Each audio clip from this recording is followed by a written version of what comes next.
Blood tastes like pennies and bad decisions. You learn that fast when you drop a man who owns half the city's underground. He laughed. That was the worst part. He lay there on the sticky linoleum of a dead-end diner, bleeding from the jaw, and he just laughed. A wet, rattling sound. This isn't a fairy tale where the beast changes for the beauty. It's the story of a girl who had nothing left to lose, and a man who decided to take her anyway.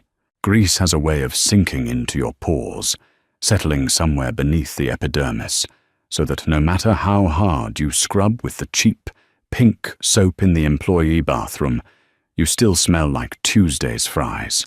Harper knew this. She had accepted it.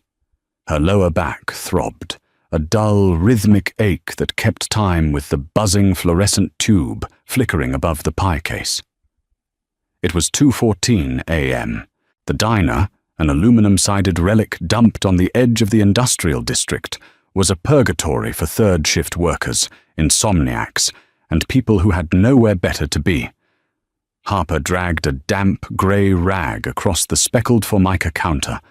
The rag smelled of old milk and industrial bleach. She wiped up a ring of dried coffee, pressing her weight down onto her wrists, feeling the subtle pop of a joint in her thumb. Her feet were swollen in her cheap, slip-resistant shoes. They felt like 2 blocks of lead wrapped in damp cotton.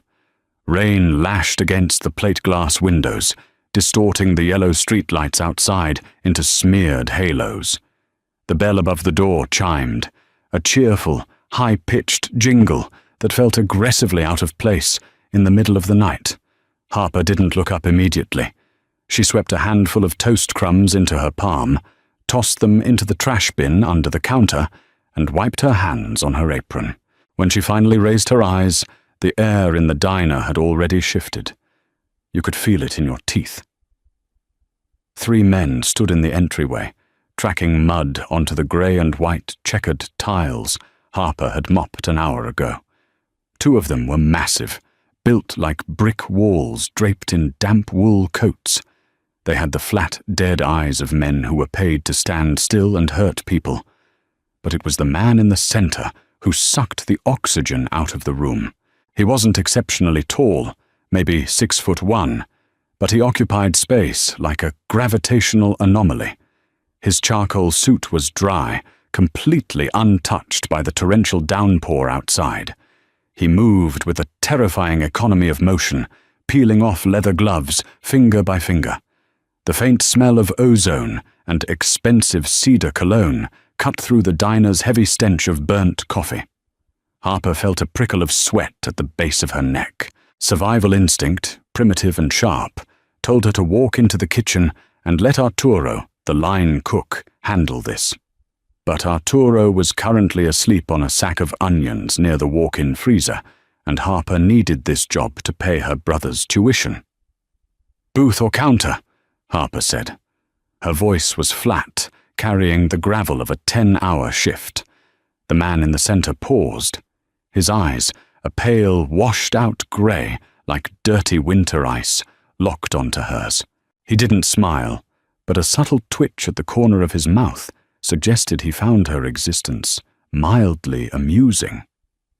"Counter," he said. His voice was smooth, dark, rolling like velvet over broken glass. He walked forward, the 2 human mountains trailing a few paces behind. He sat on a red vinyl stool directly in front of her. The stool squeaked in protest. He placed his hands on the counter. His nails were impeccably manicured. A heavy gold watch peeked out from beneath the cuff of his crisp white shirt. "Coffee," he said, not looking at a menu. "Black. Whatever is freshest." Harper grabbed a ceramic mug, thick and heavy, and turned to the glass pot sitting on the burner. The coffee inside was black sludge, having sat there since midnight. She didn't care. She poured it, the dark liquid steaming violently as it hit the cold mug. She set it down in front of him. A drop splashed onto the formica. He stared at the drop. Then he stared at her. "I said fresh." "It's 2 a.m., Harper replied, leaning against the back counter, crossing her arms over her chest to hide the slight tremor in her hands. "That's as fresh as it gets until the morning cook comes in at 5. Drink it or don't." One of the bodyguards shifted, his hand drifting casually toward the inside of his coat. A metallic clink echoed softly in the quiet diner. Harper's stomach bottomed out, cold dread flooding her veins, but she kept her face blank. "Show them fear, and they eat you." The man raised a hand, stopping his guard without looking. He picked up the mug, brought it to his lips, and took a slow sip. His face remained perfectly impassive. He swallowed. "Tastes like battery acid," he murmured, placing the mug back down. "It's an acquired taste," Harper shot back, immediately regretting it. Her mouth had always been her worst enemy, firing off before her brain could calculate the risk. He tilted his head, studying her. The silence stretched, heavy and suffocating, broken only by the hiss of the rain and the hum of the refrigerator. He wasn't looking at her like a person. He was looking at her the way a mechanic looks at a broken engine part, trying to figure out if it's worth fixing or throwing away. "What's your name?" he asked softly. "None of your business." A low chuckle vibrated in his chest. "Feisty. You must be tired, little bird. Working in a dump like this, serving battery acid to strangers." "I was fine until about 3 minutes ago," Harper said. She grabbed her rag and started wiping the counter down again, 3 feet away from him, avoiding his gaze. The coarse texture of the rag grounded her. He leaned forward, invading her space. She could smell the mint on his breath, undercutting the cedar. "Do you know who I am?" "No," Harper lied. She had seen his face on the local news, usually walking out of a courthouse surrounded by lawyers. Roman. Something Italian. A man who owned shipping companies that didn't ship anything legal. "I think you do," Roman whispered. He reached out and tapped the rim of the coffee mug. "I think you know exactly who I am, and you're trying very hard to act like you don't care. It's a good act. But your pulse is fluttering." He pointed a long, pale finger at the hollow of her throat. Harper instinctively touched her neck. Her skin was burning. She felt exposed, stripped down to her nerves under his dead ice stare. "Are you going to order food, or are you just here to critique the coffee and analyze my vital signs?" Roman smiled. It was a cold, terrifying thing. "Neither. I'm just waiting for the rain to stop." 40 minutes passed. The diner remained completely empty, save for Roman and his 2 gargoyles. Harper stayed busy, aggressively refilling salt shakers and wiping down syrup bottles, trying to ignore the weight of his stare burning a hole between her shoulder blades. He hadn't touched his coffee again. He just sat there, occasionally checking his watch, watching her work with an unblinking, predatory focus. It was maddening. Harper's exhaustion was curdling into a hot, tight knot of anger behind her ribs. At 3 a.m., she finally snapped. She walked over, grabbed the cold mug of coffee, and dumped it into the sink. She tossed the mug into the dish rack with a loud clatter. "We're closing the dining area," Harper lied, her voice tight. "You need to leave." Roman didn't move. He rested his elbows on the counter, steepling his fingers. "Your sign says open 24 hours. The sign is wrong. Get out." The 2 guards immediately stepped forward, their massive frames casting long, menacing shadows across the floor. Harper's heart slammed against her ribs like a trapped bird, but she planted her feet on the sticky floor. Roman held up a finger. The guard stopped. He stood up, slowly, smoothing the front of his jacket. He towered over her, the physical difference between them sudden and stark. Harper had to tilt her head back to maintain eye contact. He reached into his inner pocket, pulled out a sleek, black leather wallet, and extracted a crisp $100 bill. He didn't hand it to her. He held it over the counter, right above a puddle of spilled water. He let it go. The bill fluttered down, landing in the dirty puddle, immediately soaking up the grime. "For the coffee," Roman said softly. "Pick it up."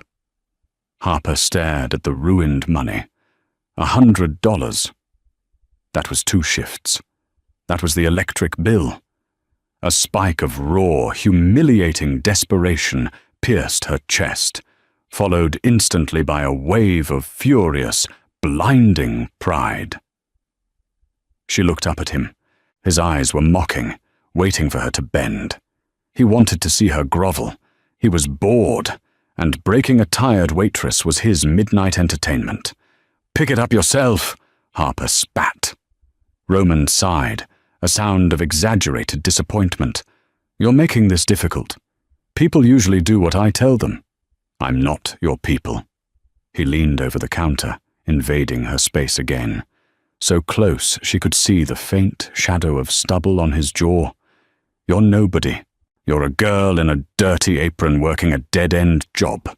Don't play tough with me. You're not built for it." "Back off," Harper warned, her voice dropping an octave.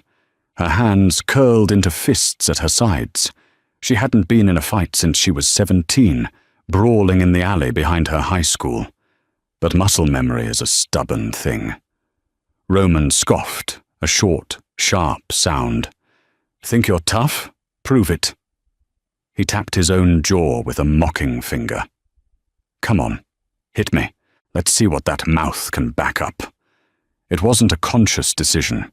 It was a reflex born of exhaustion, humiliation, and the absolute certainty that this man had never been told no in his miserable, pampered, violent life. Harper didn't throw a punch. A punch breaks knuckles. She stepped into the counter, pivoting on her left foot, driving her hips forward, and slammed the heel of her open palm directly upward into Roman's jaw. Crack! The sound was horrifyingly loud in the quiet diner, meat and bone colliding with terrible velocity. The shockwave shot up Harper's arm, jarring her shoulder, a painful electric jolt. Roman's head snapped back. He hadn't expected it. He hadn't braced. His slick leather shoes lost traction on the wet floor. He stumbled backward, his arms flailing for a second. And then he went down. Hard. The back of his skull hit the edge of a booth table on the way down with a sickening thud, and he crumpled onto the linoleum, a heap of expensive cashmere and sudden, terrifying stillness. Silence slammed into the room. Harper stood frozen, her chest heaving, the heel of her hand throbbing with a hot, burning pain. She stared down at the body on the floor. Oh God, she thought, the adrenaline washing out of her, leaving behind cold, paralyzing terror. I just killed him. I just killed a mafia boss in a diner. One of the bodyguards yelled something incomprehensible. The sound of a gun being drawn, the heavy metallic scrape of steel against a holster, echoed like a cannon shot. Harper squeezed her eyes shut, waiting for the bullet. Wait. The voice was a harsh, wet rasp. Harper opened her eyes. Roman was moving. He rolled onto his side, coughing.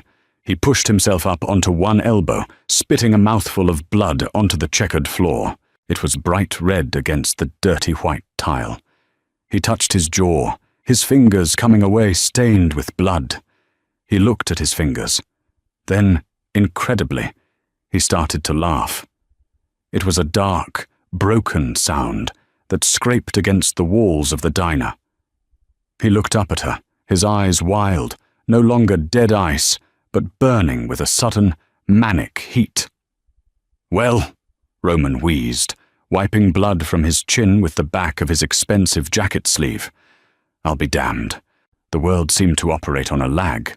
Harper watched the blood drip from Roman's chin, hitting the floor with tiny rhythmic splats. Her palm throbbed, a steady, localized heartbeat. She couldn't breathe. The air in the diner felt thick, laced with the sharp, metallic tang of blood and the sour stench of her own panic. Boss. The larger of the two guards, a man with a jagged scar bisecting his left eyebrow, stepped forward. His gun was drawn, leveled directly at Harper's chest. The black hole of the barrel looked enormous. "Put it away, Arthur," Roman commanded. He didn't yell, but the authority in his gravelly voice was absolute. Arthur hesitated, his eyes locked on Harper with lethal intent. "She assaulted you." "She surprised me," Roman corrected.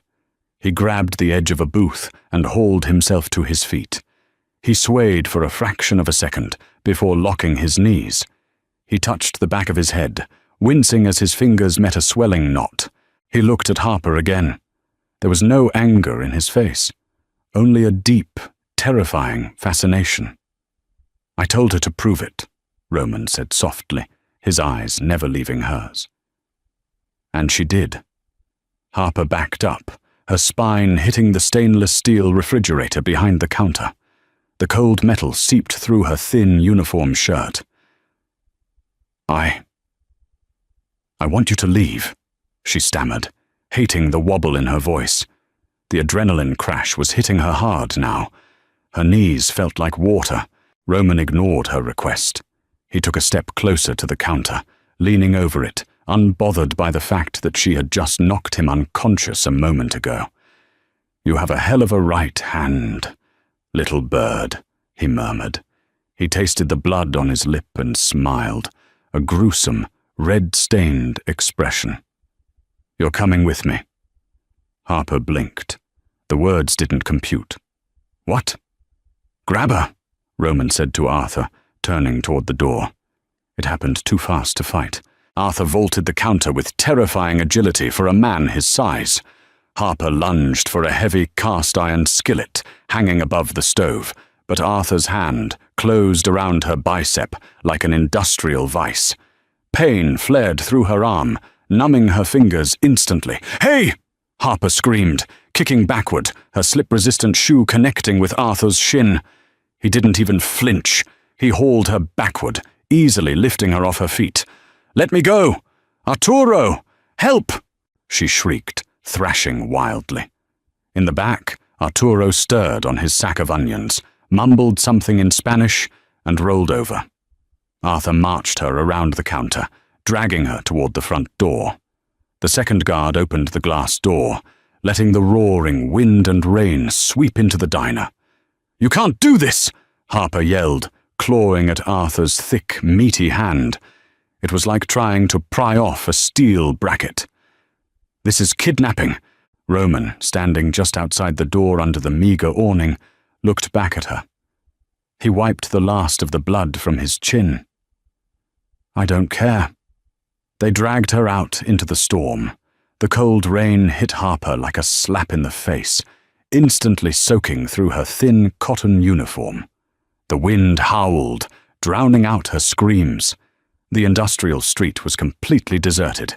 No cars, no pedestrians, just endless rows of darkened warehouses and the glowing red tail lights of a massive black SUV idling at the curb. Arthur shoved her forward. She stumbled over the wet pavement, her knees scraping against the rough asphalt.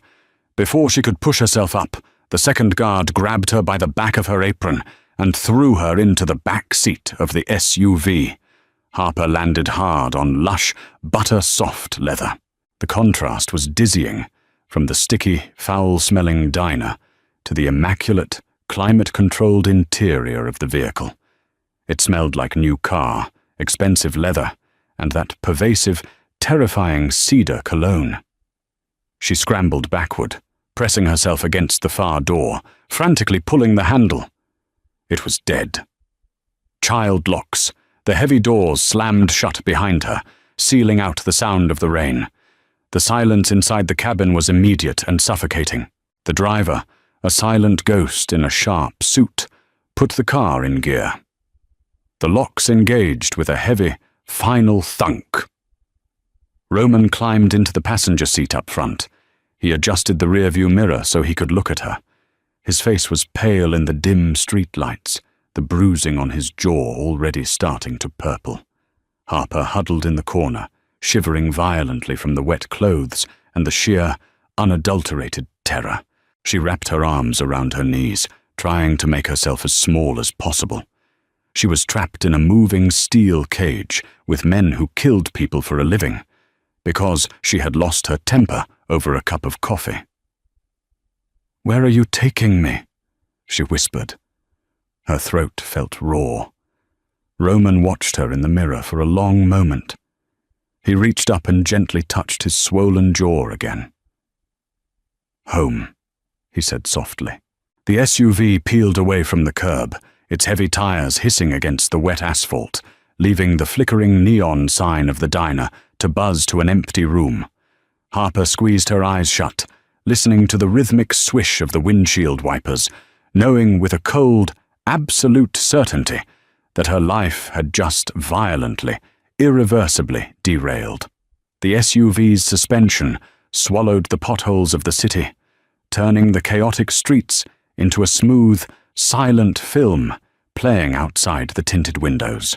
Harper's panic had plateaued into a dull, vibrating hum in her teeth. The heater in the floorboards blew warm, dry air against her damp ankles. She smelled wet wool, the rich musk of the leather seats, and the lingering copper scent of the blood Roman had spat onto the diner floor. They drove for nearly an hour. The neon signs and crumbling brick of the industrial district gave way to the manicured, lifeless sprawl of the wealthy suburbs, and then higher, up a winding road flanked by dense, black pines. Harper didn't ask questions.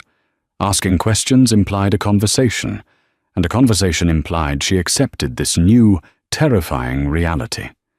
She just stared at the back of Roman's headrest. He hadn't spoken a word since telling the driver to take them home. He just sat there, occasionally pressing a folded white handkerchief to his jaw.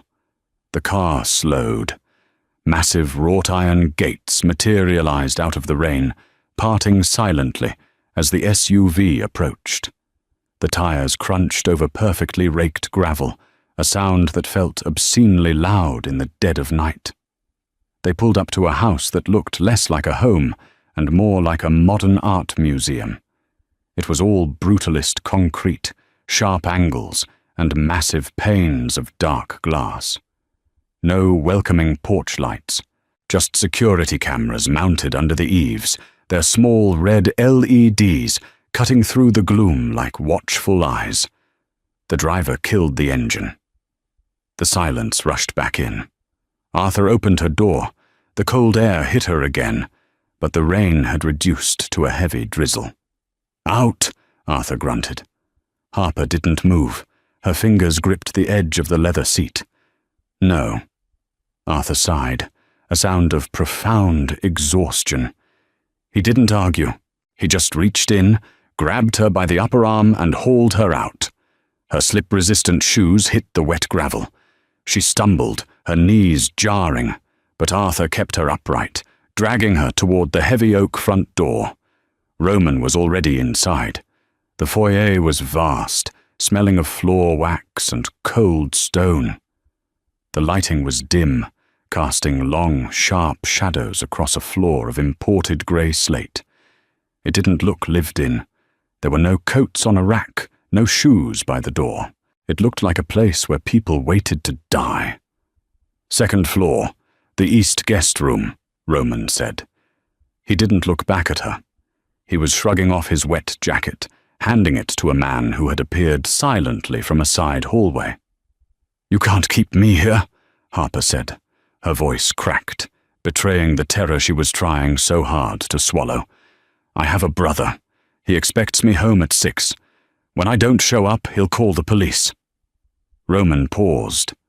He turned slowly. Under the harsh track lighting of the foyer, the damage to his face was fully visible.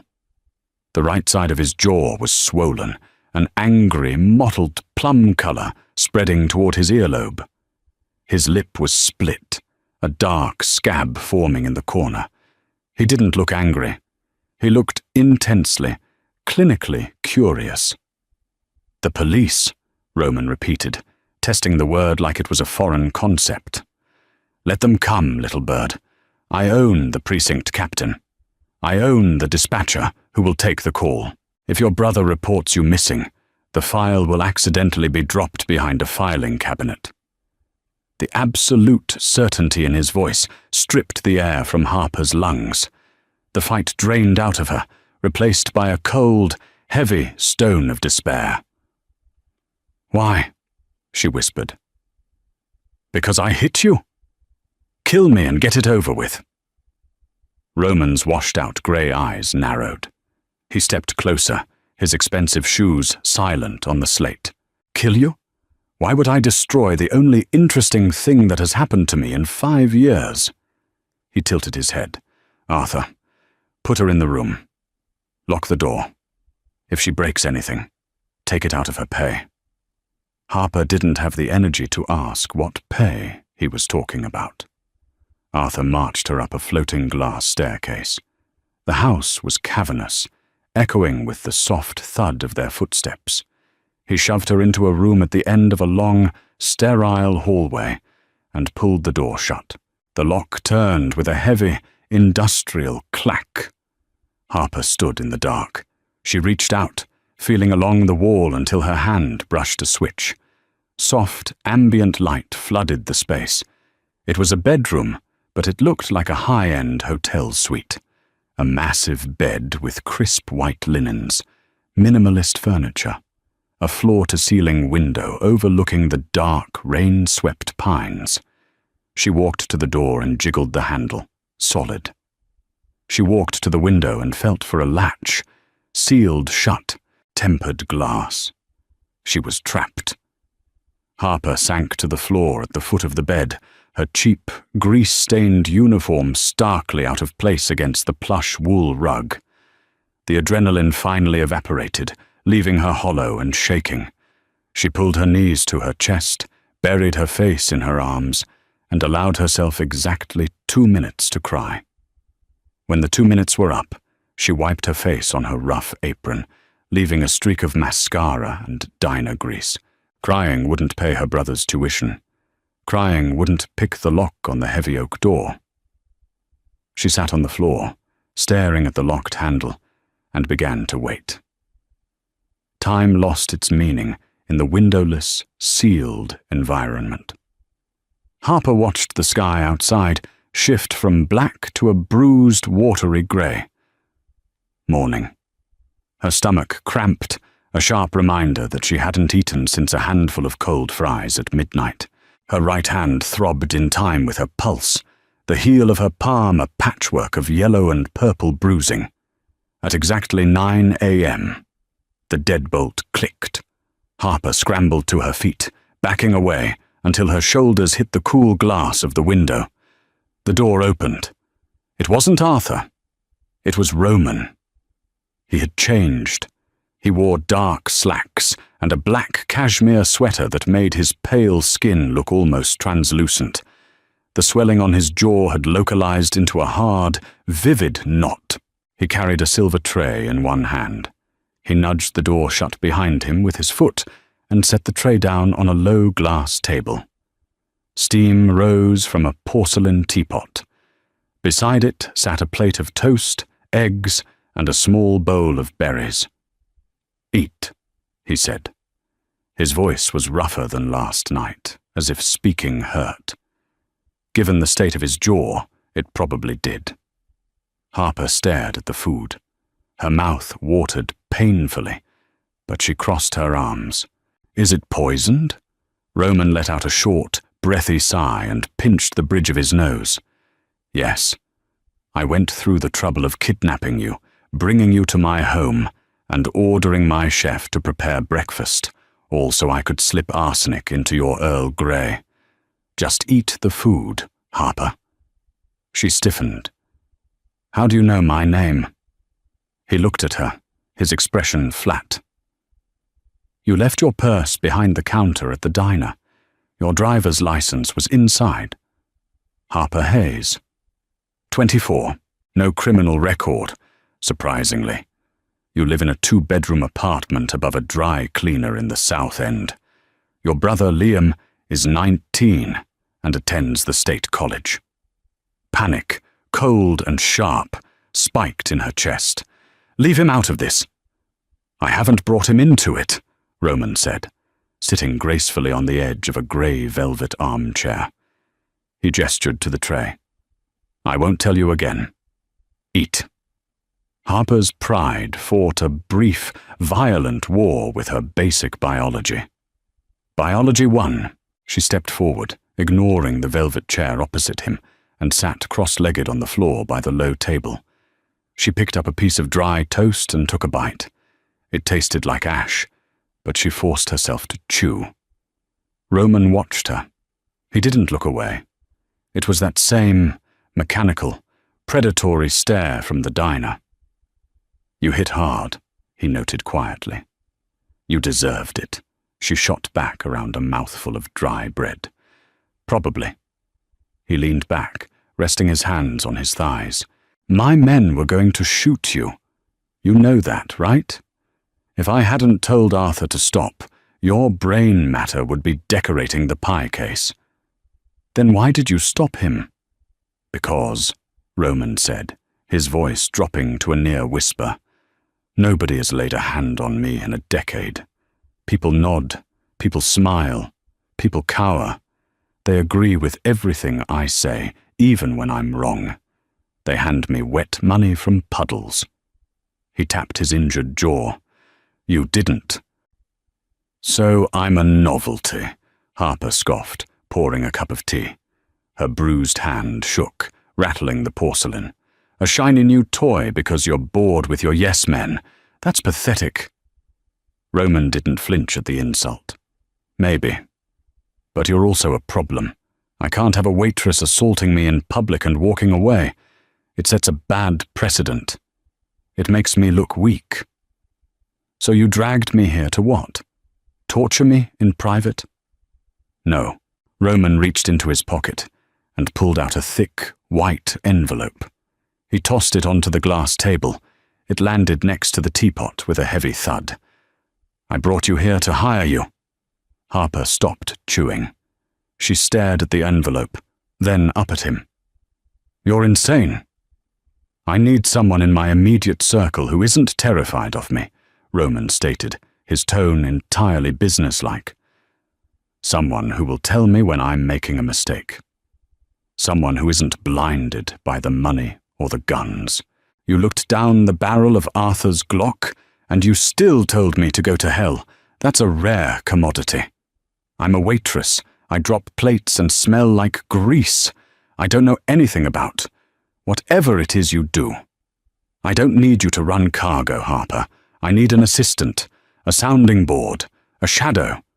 He tapped the envelope. There is $20,000 in there. Cash. That's your signing bonus. Your brother's tuition is covered. Your rent is covered. You work for me now. Harper looked at the envelope. $20,000. It was more money than she had seen in her entire life. It was freedom from the crushing, suffocating weight of debt. It was a new apartment for Liam. It was sleep. It was blood money. She reached out. Roman's eyes tracked her hand, a faint glimmer of triumph sparking in his dead grey eyes. Everyone has a price. He had found hers. Harper picked up the envelope. It was thick, heavy. She looked Roman dead in the eye, and she dropped the envelope directly into the steaming pot of Earl Grey tea. The paper soaked instantly, turning translucent, the dark liquid seeping into the crisp bills inside. Roman froze. The triumph vanished, replaced by a shock so profound it left his face completely blank. I don't work for criminals, Harper said, her voice shaking, terrified of what she had just done, but unable to stop herself. And I don't want your money. Let me out. For 10 seconds, the only sound in the room was the soft, bubbling hiss of the tea ruining $20,000. Roman stared at the teapot. Then, slowly, he raised his eyes to hers. The air pressure in the room seemed to drop. The casual, detached curiosity was gone. In its place was something dark, volatile, and dangerously quiet. He stood up. Harper scrambled backward on her hands and feet, her heart hammering against her ribs like a jackhammer. She hit the edge of the heavy wooden bed frame and scrambled up, putting the mattress between them. Roman didn't rush. He walked around the glass table, his eyes locked onto her face. He was terrifyingly graceful, moving with the slow, deliberate stalk of a predator cornering a wounded animal. "You think this is a game?" Roman whispered. The gravel in his voice was sharper now. "Stay away from me," Harper warned, her eyes darting around the minimalist room. There were no weapons, nothing heavy enough to swing. Just a heavy crystal water carafe sitting on the nightstand. "You think you're brave," he continued, taking another slow step around the foot of the bed. "You think destroying my money proves a point. It doesn't. It just proves you're reckless." "I'm leaving," Harper said, her voice climbing an octave.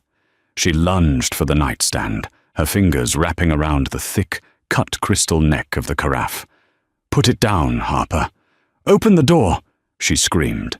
She swung the heavy crystal jug violently against the edge of the bedside table. Crash! The carafe shattered. Water exploded across the wool rug, soaking into the fibers. Shards of thick crystal flew across the room, glittering under the ambient light. Harper gripped the remaining jagged neck of the carafe. Her knuckles were white. A thin line of blood welled up on her thumb, where a sharp edge bit into her skin. But she didn't feel it. She pointed the jagged glass toward him. "Open the damn door, or I swear to God I'll cut you!" Roman stopped. They were less than 5 feet apart. He looked at the broken glass in her hand, the blood on her thumb, and the sheer, feral panic in her eyes. He didn't back away. He didn't call for Arthur. He stepped forward. Crunch! His expensive leather shoe came down on a large shard of crystal, grinding it into the floorboards. Harper's breath hitched. She thrust the makeshift weapon forward. "I mean it!" Roman took another step. The jagged edge of the glass was inches from his chest, right over his heart. He didn't even look at it. He looked at her face, watching the rapid, shallow rise and fall of her chest.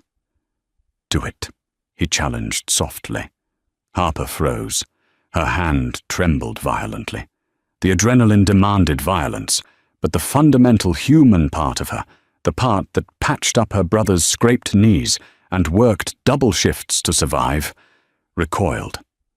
She wasn't a killer. She was just a girl who was pushed too far. Roman saw the hesitation. In a fraction of a second, his hand darted out. He didn't strike her. He clamped his fingers around her wrist. His grip was absolute iron, warm and calloused, arresting her movement completely.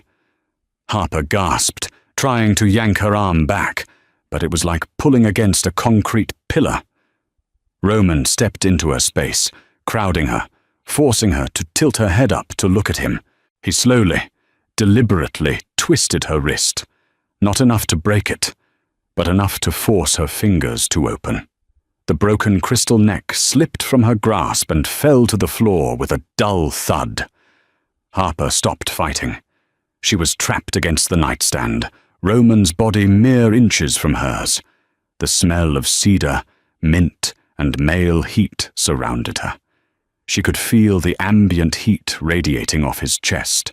Her breath hitched, catching in her throat. Roman didn't let go of her wrist. He looked down at her hand, his thumb lightly brushing the smear of blood on her skin where the glass had cut her. "You're shaking," he murmured. The anger was gone from his voice, replaced by a strange, heavy intensity. "Because I'm terrified of you," Harper breathed, refusing to look away, refusing to let him think she was weak, even as her body betrayed her. Roman's gaze snapped up to her eyes. The space between them felt charged, the air thick and electric. For a second, A flicker of something deeply conflicted crossed his face, a crack in the marble facade. He slowly released her wrist. He took a half step back, giving her air. "Arthur will bring you bandages for your hand," Roman said, his voice flat once again, though his chest rose and fell a little faster than before. "And fresh clothes. You smell like old grease." He turned and walked toward the door, his shoes crunching softly over the broken crystal. "I'm not wearing anything you give me," Harper called out to his back, her voice shaking but defiant. Roman paused at the door. He didn't turn around. "Then freeze, little bird. The choice is yours." The heavy door clicked shut behind him, and the lock engaged. Arthur returned an hour later. He didn't knock. The heavy door swung open, and the massive bodyguard stepped inside, carrying a small, white plastic bin and a stack of folded fabric. He placed them silently on the unmade bed, his eyes lingering on the shattered crystal and the dark water stain soaking into the wool rug. He didn't say a word. He just turned and left, the lock engaging with that same final clack. Harper remained against the nightstand, her knees pulled to her chest until the sound of Arthur's heavy footsteps faded down the hall. Slowly, her muscles uncoiling with stiff, painful protests, she stood up. The adrenaline crash had left her feeling hollowed out, her limbs heavy and uncoordinated. She walked over to the bed. The white bin was a first aid kit. Beside it lay a pair of slate-grey sweatpants, a white t-shirt, and a thick, charcoal-coloured sweater. Harper reached out and touched the sweater. It was cashmere, impossibly soft, practically melting against her rough, work-chapped fingertips. The contrast between the fabric and her own skin made her stomach twist. It felt like a bribe, a quiet, tactile submission. She looked down at her diner uniform. The pink polyester polo was stiff with dried sweat and smelled faintly of rancid fryer oil. Her slip-resistant shoes were caked in mud and kitchen grime. She was shivering, a deep, bone-rattling chill that had nothing to do with the temperature of the room and everything to do with shock. Pride told her to stay in the uniform. Pride told her to freeze before accepting anything from the man who had abducted her. But survival, the quiet, pragmatic voice that had kept her and Liam off the streets for the last 4 years, told her she couldn't think clearly if she was freezing. She stripped off the uniform, peeling the damp fabric away from her skin with a grimace. She tossed the clothes into a corner, a pathetic pile of pink and black. She opened the first aid kit. The sharp, chemical smell of iodine and rubbing alcohol cut through the stale air of the room. Harper sat on the edge of the mattress and inspected her right hand. The heel of her palm was a vivid, ugly canvas of purple and black from striking Roman's jaw. But it was her thumb that needed attention. The broken crystal had sliced a clean, deep line across the pad. She ripped open an alcohol wipe. She pressed it directly into the cut. The pain was blinding, a sharp, white-hot spike that made her gasp, her eyes watering instantly. She welcomed it. The sting grounded her, pulling her out of her spiraling panic and anchoring her back in her physical body. She wrapped a sterile bandage tightly around her thumb, using her teeth to tear the medical tape. Then she pulled on the clothes. They were too big, pooling around her ankles and hanging loosely off her shoulders, but the warmth was immediate and intoxicating. The cashmere felt heavy, a soft armor against the sterile chill of the room. She sat on the floor by the window, wrapping her arms around her knees, and watched the pines sway violently in the wind. The rain had picked up again, slashing against the tempered glass. Hours bled into one another. Harper dozed fitfully, her head resting against the cool glass, waking every time a floorboard creaked out in the hallway. It was late afternoon when the door unlocked again. Roman stepped in. He had changed into a dark suit, impeccably tailored, lacking a tie. The bruise on his jaw was now a deep, mottled plum, a violent splash of colour on his pale face. He looked at her, sitting by the window in his oversized clothes, and then glanced at the shattered glass still littering the floor. "I see you found the clothes," he said quietly. "They were either these or hypothermia," Harper replied, her voice raspy. She didn't stand up. She refused to give him the satisfaction of snapping to attention. Roman walked over to the armchair and sat down, resting his elbows on his knees. "I made a phone call while you were sleeping."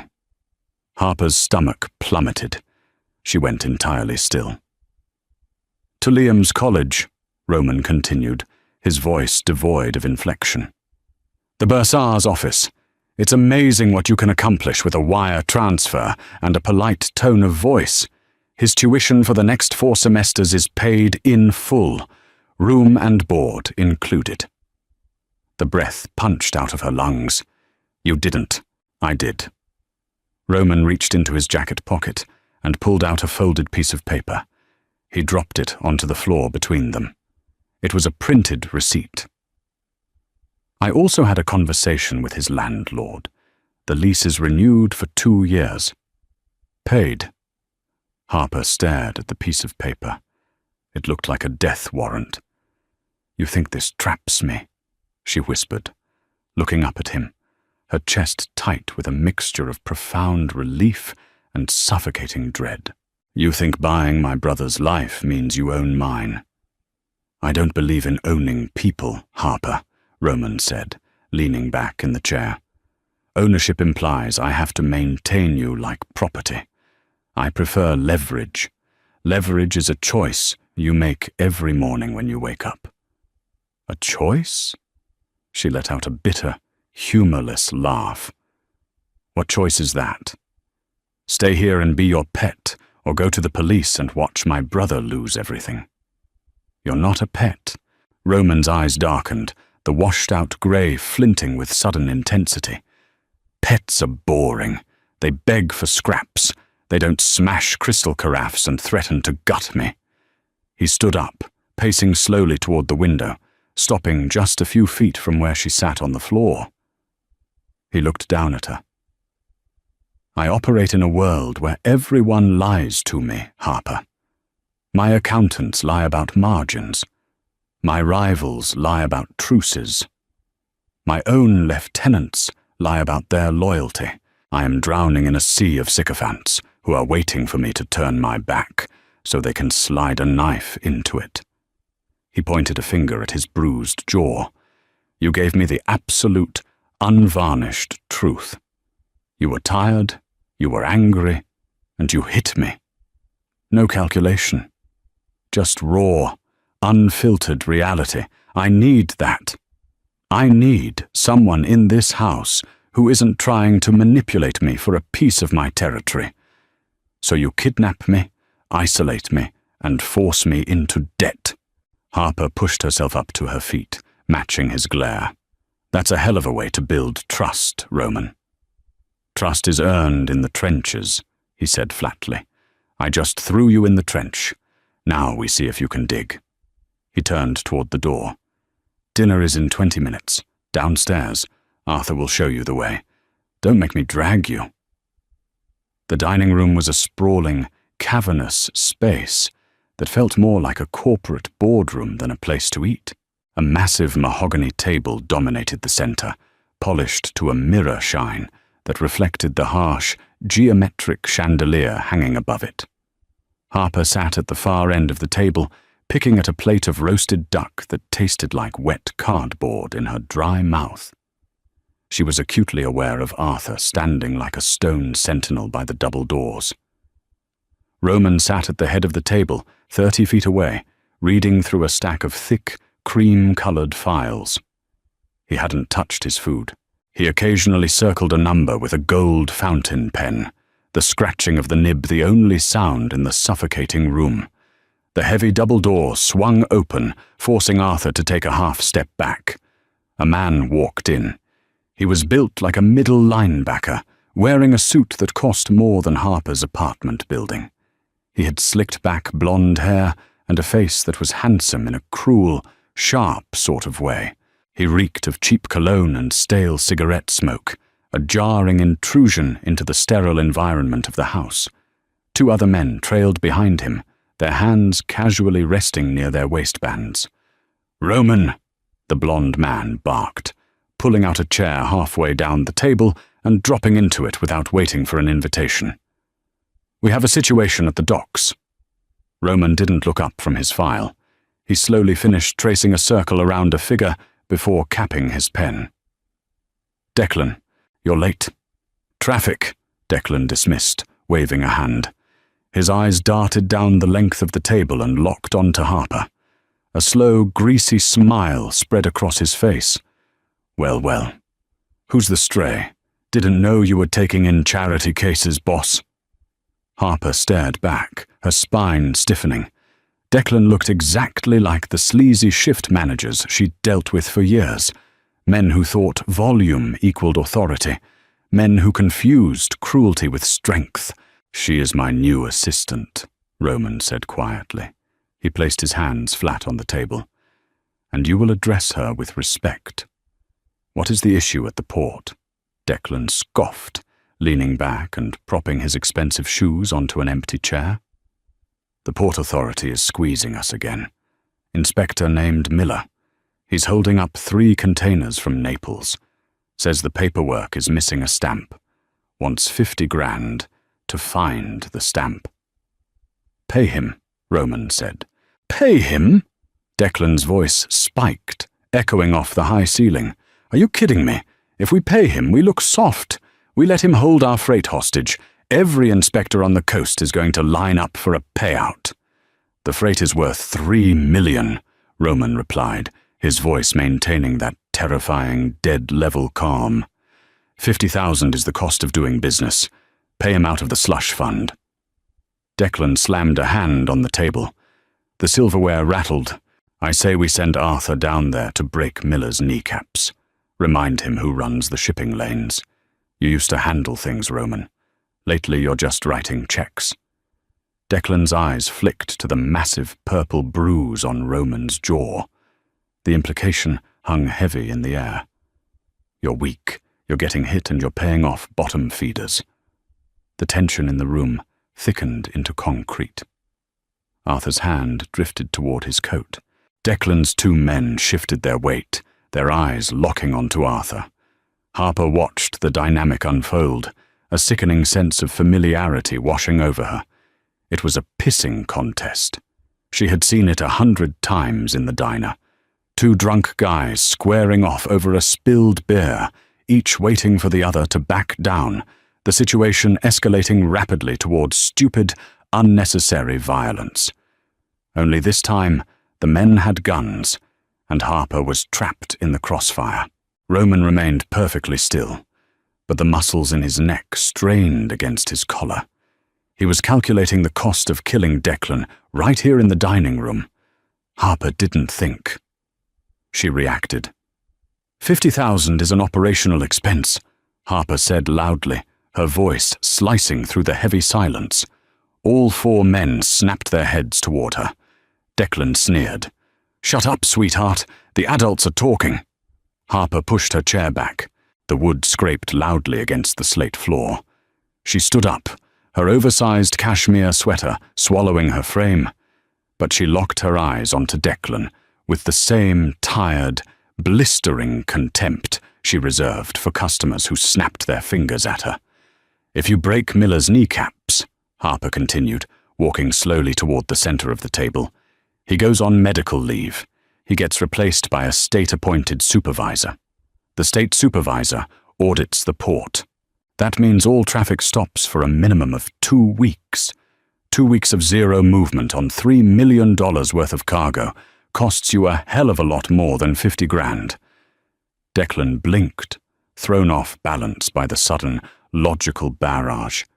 "You don't know what you're talking about." "I know how basic math works," Harper shot back, stopping just a few feet away from Declan.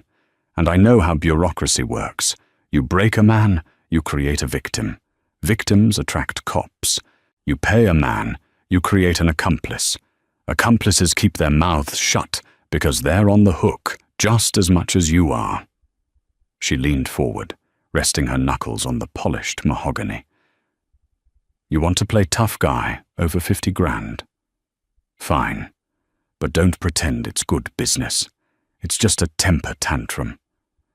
Silence slammed back into the room. Declan stared at her, his face flushing a deep, ugly red. His jaw worked, trying to find words, but Harper had stripped away his argument in front of his men and his boss. Harper glanced at Roman. He was staring at her, his lips parted slightly. A look of profound, terrifying awe etched into his bruised face. Declan stood up abruptly, his chair toppling backward onto the floor with a loud crash. He pointed a thick finger at Roman. You're letting a waitress run your books now? You're losing your grip, Roman. The families are noticing. The meeting is over, Declan, Roman said, his voice dropping to a gravelly whisper. Declan spat on the immaculate floor, turned on his heel, and stormed out, his two musclemen trailing closely behind. The heavy double doors slammed shut. Harper stood by the table, her heart hammering against her ribs so hard she felt dizzy. She squeezed her eyes shut, hating herself. She had just defended a mafia boss. She had just used her brain to optimize a criminal enterprise. She felt sick. Arthur, Roman said quietly, clean up the floor. Roman stood up and walked slowly toward Harper. He stopped a foot away from her. The smell of cedar and mint washed over her, grounding her in the surreal moment. He didn't touch her, but his presence was a physical weight. Accomplices keep their mouths shut, Roman repeated softly, testing the words on his tongue.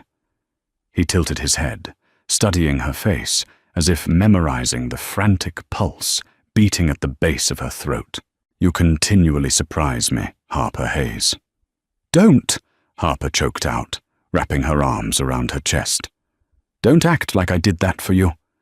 I just wanted him to leave before someone started shooting. Roman smiled, a genuine, terrifying curve of his lips that didn't reach his dead ice eyes. Whatever your reason, little bird, you just proved you belong here. Sleep was impossible. The rain had returned, a torrential downpour that battered the massive windows of the guest bedroom. The sound was usually comforting to Harper, a reminder of safety, while the world outside washed away. But tonight, it just sounded like static, masking whatever noise might be happening in the vast, empty halls of the brutalist house. It was 2 a.m., exactly 24 hours since Roman had walked into the diner and ruined her life. Harper paced the floorboards, her bare feet silent on the wood. The cashmere sweater felt suffocating now, a heavy reminder of her complicity at the dinner table. She had helped him. She had given him the playbook.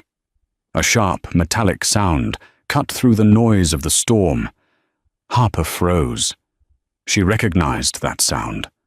It was the heavy, industrial clack of a deadbolt sliding back, but it wasn't coming from her door. It was coming from down the hall. She pressed her ear against the cold wood of her bedroom door. The house was supposed to be a fortress, secured by Arthur and a dozen other men, but she heard a muffled curse, followed by a heavy, sickening thud that sounded distinctly like a body hitting the slate floor. Panic, cold and absolute, flooded her veins. "Declan," she breathed into the darkness. "You're losing your grip, Roman. The families are noticing." She stepped back from the door. Every instinct screamed at her to lock the deadbolt from the inside, to hide under the massive bed, to cover her ears and pray they forgot about the stray waitress in the guest room. But if Declan killed Roman, what happened to her? She was a witness. She had humiliated Declan in front of his men. If Roman died tonight, she wouldn't see the sunrise.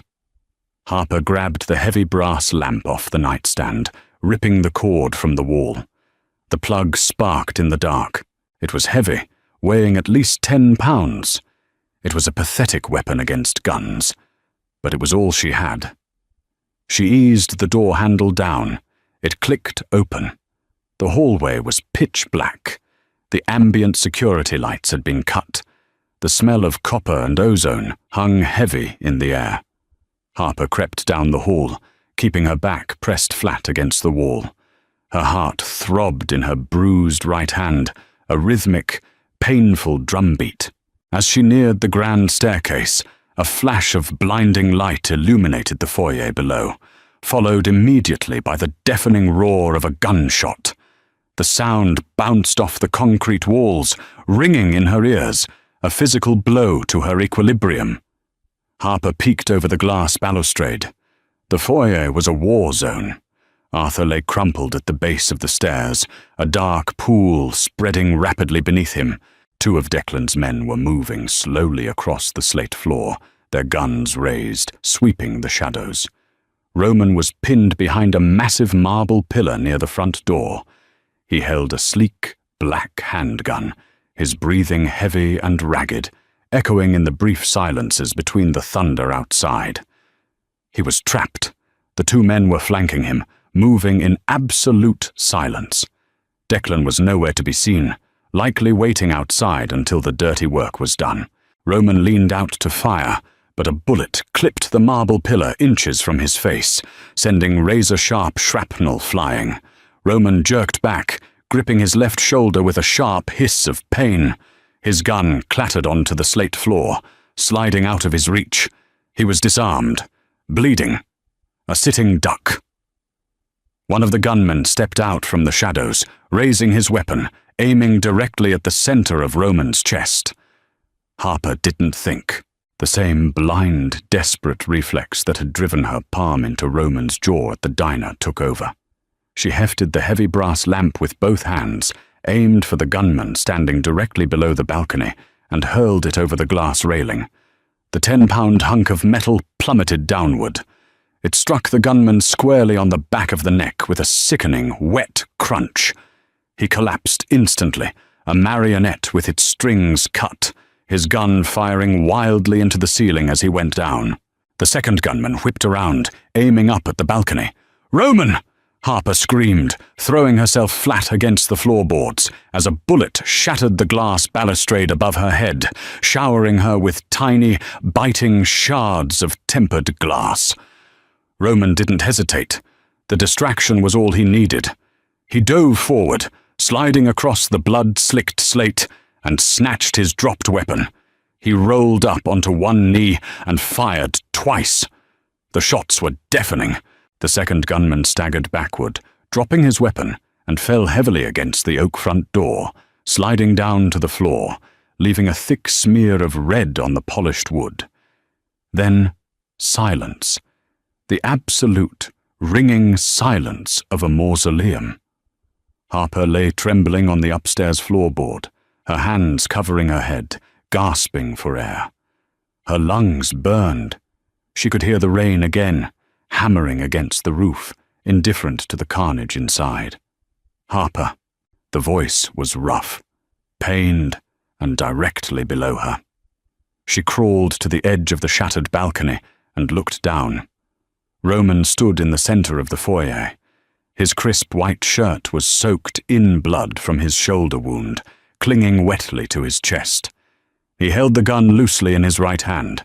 He was looking up at her, the harsh shadows of the foyer hiding his eyes, but his posture was rigid. He had seen what she did. He knew she had saved him. Slowly, carefully, Harper stood up. She brushed the broken glass off her cashmere sweater, her hands shaking so violently she could barely feel her fingers. She walked down the stairs, stepping carefully over Arthur, who was groaning softly, alive, but badly hurt. She stopped 3 feet away from Roman. The smell of cordite, blood, and burnt metal was suffocating. The reality of the violence was grotesque, devoid of the cinematic glamour television promised. It was just loud, messy, and smelled like butcher's meat. "You threw a lamp," Roman wheezed, pressing a hand tightly against his bleeding shoulder. A dark, twisted smile cracked across his pale face. A brass lamp. "It was heavy," Harper replied, her voice entirely flat, stripped of all emotion. She stared at the bodies on the floor. She had just aided and abetted a mafia execution. The girl who served coffee and wiped down counters was dead. Roman stepped closer. He reached out with his uninjured hand, his fingers stained with gunpowder and his own blood, and gently tilted her chin up. "You could have stayed in the room," he murmured, his breath ghosting over her face. "You could have locked the door. If they killed me, you could have told the police you were a hostage. You would have walked away free." Harper met his gaze. The dead ice eyes were burning now, a manic, possessive fire that terrified her more than the guns. "If they killed you," Harper whispered, a tear finally breaking free and tracking hotly down her cheek. "Who was going to pay Liam's rent?" Roman stared at her, the smile fading into something profound, heavy, and infinitely more dangerous. He dropped his hand, letting it rest on the curve of her neck, his thumb pressing lightly against her erratic pulse. "I told you," Roman said, his voice a dark vow echoing in the bloody foyer. "Leverage is a choice you make every morning. Welcome to the firm, Harper." The storm raged outside, battering the glass, but inside the cold, concrete house, Harper Hayes realized she had just forged a chain that would drag her straight down to hell. And heaven help her. She was the one who locked the padlock. Blood dries a lot darker on imported slate than it does on cheap diner linoleum. Harper didn't just save a monster tonight. She secured her own place in his nightmare. Survival is rarely pretty. And sometimes the cost of keeping the people you love safe means selling your soul to the man whose jaw you broke. Will Harper lose herself entirely in Roman's violent empire, or will she become the one pulling his strings? If you loved this gritty dive into the underground, hit that like button, share with fellow dark romance addicts, and subscribe for more unapologetic stories.